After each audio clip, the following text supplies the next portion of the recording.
అసమానతలతో నిండిన సమాజంలో సమానత్వం కోసం పోరాటం చేసిన మహనీయ వనితగా సావిత్రిబాయి పూలే చరిత్రలో నిలిచిపోయారు. జాతీయ బీసీ దళ అధ్యక్షుడు దుండ్ర కుమారస్వామి జాతీయ బీసీ దళ ఆధ్వర్యంలో సావిత్రిబాయి పూలే జయంతి వేడుకలను హైదరాబాద్లో ఘనంగా నిర్వహించారు. ఈ సందర్భంగా ఆమె చిత్రపటానికి పూలమాల వేసి నివాళులర్పించారు కుమారస్వామి. స్త్రీలు చదువుకోవడం అసాధ్యమని భావించిన రోజుల్లో అసాధ్యాన్ని సుసాధ్యంగా మార్చిన ధైర్యశాలి సావిత్రిబాయి పూలే అని పేర్కొన్నారు. భారతదేశంలో మహిళల విద్య కోసం మొట్టమొదటి బాలికల పాఠశాలను స్థాపించి విద్య విలువను సమాజానికి తెలియజేసి మహిళల జీవితాల్లో విప్లవాత్మక మార్పును తీసుకొచ్చారన్నారు.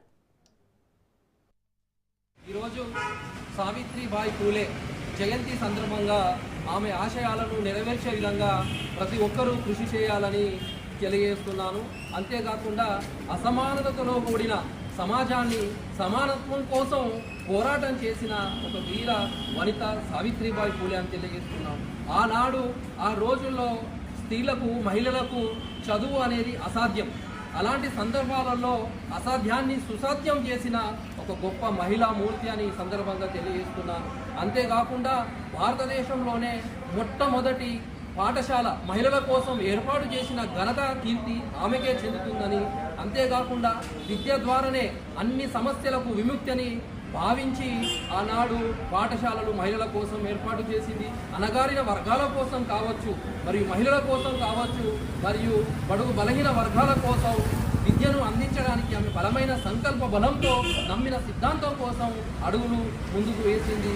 ఎన్నో సుసాధ్యమైన పనులను సాధించిందని తెలియజేస్తున్నాను. అంతేకాదు జ్యోతిరావు పూలే గారు స్థాపించిన సమాజ్ స్థాపనలో కీలక పాత్ర పోషించింది.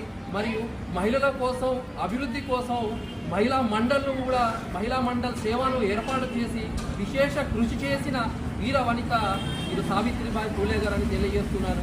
ఆమె ఎన్నో కోట్ల మందికి ప్రేరణ, ఎంతో కోట్ల మందికి స్ఫూర్తి అని ఆమెను ఆదర్శంగా తీసుకొని ముందుకు సాగాలి అని, విద్య ద్వారానే ఈ ప్రపంచాన్ని జయించగలమని ఆనాడు గుర్తించి ప్రతి ఇంట విద్యను పోవాలని ఆమె చెప్పింది. కాబట్టి నిజంగా ఒక గొప్ప విశేషం అని తెలియజేస్తున్నాను. జై పూలే.